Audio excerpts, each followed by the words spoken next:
విశాఖ ఉక్కు ఆంధ్రుల హక్కే అనే నినాదం ఎప్పటి నుంచో ఉంది. మరి ఎంతో కాలంగా మన రాష్ట్రంలోని విశాఖ ఉక్కు బంగారి గుడ్డు లాంటిది. ఇది ఈ విశాఖ ఉక్కుని మనం ప్రైవేటీకరంగా చేస్తామని దాంట్లో ఉన్న కార్మికులు 2500 మందిని తొలగించి మరి వీధిలోకి తీసుకోకుండా ఉన్నాం. కాబట్టి దాన్ని ఉద్దేశించి రాష్ట్ర సమితి పిలుపు మేరకు వామపక్ష పార్టీలన్నీ కూడా మరి నిరసన కార్యక్రమం చేయాలని పిలుపు ఇవ్వడం జరిగింది.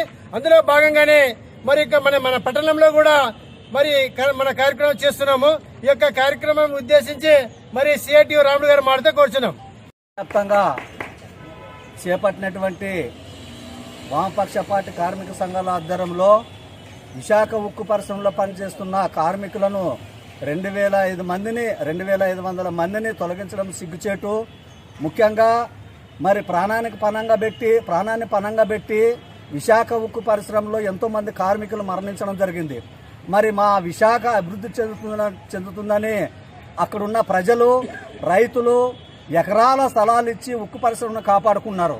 ఆ కాపాడుకునే విధానంలో అక్కడ పనిచేసే క్రమంలో 100 మంది కార్మికులు చనిపోవడం జరిగింది. అలాంటి ప్రాణత్యాగంతో కూడుకునేటువంటి పరిశ్రమను ఈరోజు మరి కూటమి ప్రభుత్వము ఏవైతే హామీలు ఇచ్చాడో ఆ హామీలను అమలు చేయాలని కూడా వాళ్ళకి డిమాండ్ చేస్తున్న కార్మిక సంఘాల తరఫున ముఖ్యంగా మరి ఏ కార్మికుడిని తొలగించమని చెప్పినటువంటి పవన్ కళ్యాణ్ అయితేనేమి, రాష్ట్ర ముఖ్యమంత్రి గారు అయితేనేమి, వీరందరూ కూడా ప్రతిపక్షంలో ఉన్నప్పుడు కూడా మరి ఎవరిని తీసేయడం లేదు, ప్రైవేటీకరణకు అప్పచెప్పడం లేదని వాళ్ళు మరి తెలియజేసినారు.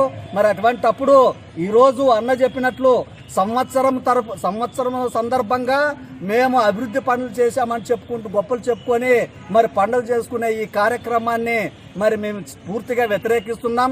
ఒక పక్క అభివృద్ధిని పండుగ చేసుకుంటూ ఒక పక్క కార్మికులకు నోటీసులు ఇవ్వడము సిగ్గుచేటని కూడా ఈ రాష్ట్ర ప్రభుత్వాన్ని హెచ్చరిస్తున్నాం.